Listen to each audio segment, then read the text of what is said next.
Inihanda na rin po kahapon ang mga presintong nakalaan para sa mga botanteng may kapansanan sa Caloocan. At yun po mga walang kasama sa kanilang pagboto ay tutulungan daw naman ng mga Board of Election Inspectors. Nakatutok si JP Soriano. Naipaskil na sa ilang polling centers ang voters list at kung saang presinto dapat bumoto. Ang ilang botante gaya ng vendor na si Rovelyn, tinignan na ang listahan.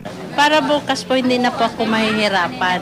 Sa kabuuan, merong 78 polling centers dito sa Caloocan City na katumbas ng mahigit 600,000 registered voters. Ang mga botante na may kapansanan naman o persons with disability sa mga polling precincts o clustered precincts sa ground floor pabobotohin, alinsunod sa nakasaad sa COMELEC Resolution 9485 kung saan dapat sa ground floor sila boboto.